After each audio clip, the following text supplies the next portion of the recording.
તાજેતરમાં પશ્ચિમ બંગાળ, આસામ અને પોંડિચેરી વિધાનસભા ચૂંટણીઓમાં ભારતીય જનતા પાર્ટીના શાનદાર પ્રદર્શન અને વિજયને પગલે પ્રદેશ ભાજપની સૂચના અનુસાર નડિયાદ ખાતે વિજયોત્સવનું આયોજન કરવામાં આવ્યું હતું.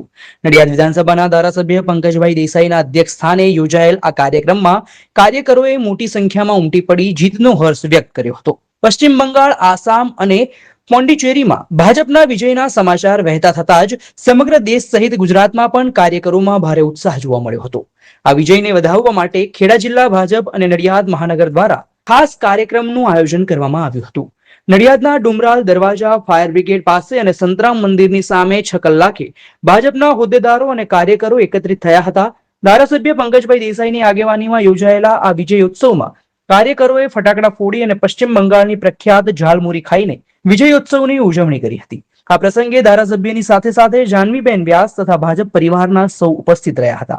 આ પ્રસંગે કેન્દ્ર અને રાજ્ય સરકારની નીતિઓ તેમજ સંગઠનની કામગીરી પર મહોર વાગી હોવાનું જણાવી કાર્યકરોએ વિજયના સૂત્રોચ્ચાર કર્યા હતા. આ કાર્યક્રમમાં જિલ્લા અને શહેર સંગઠનના અગ્રણીઓ તેમજ મોટી સંખ્યામાં સ્થાનિક કાર્યકરો હાજર રહ્યા હતા.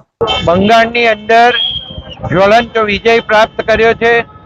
માનનીય પ્રધાનમંત્રી શ્રી નરેન્દ્ર મોદી સાહેબ, કેન્દ્રના ગૃહમંત્રી અમિતભાઈ શાહ સાહેબ અને રાષ્ટ્રીય અધ્યક્ષ શ્રીના નેતૃત્વમાં આ બંગાળનો જ્વલંત વિજય, સાથે સાથે આસામનો પણ જ્વલંત વિજય અને પોંડિચેરીનો પણ જ્વલંત વિજય એ ભારત દેશની અંદર, પશ્ચિમ બંગાળની અંદર આ પ્રથમવાર ભારતીય જનતા પાર્ટીનો વિજય છે.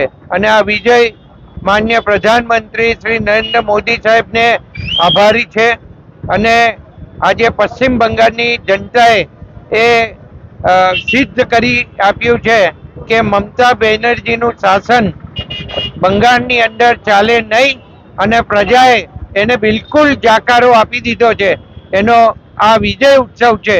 આ ત્રણેય સ્ટેટની અંદર જે વિજય જ્વલંત વિજય પ્રાપ્ત થયો છે એ વિજય ઉત્સવ આજે અમે નડિયાદની અંદર મનાવી રહ્યા છીએ અને આ ઝાલમુરી ખાઈ અને આ વિજય ઉત્સવ અમે મનાવ્યો.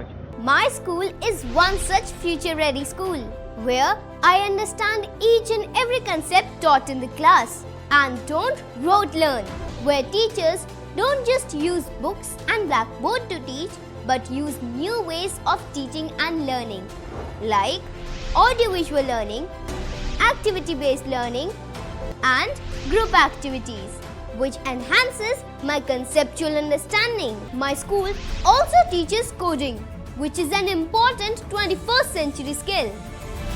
Not just that, I get an opportunity to showcase my skill on a national platform. And with all this, I acquire important skills that make me future ready and confident. Would you also like to know where is my future ready school? Visit now and see for yourself.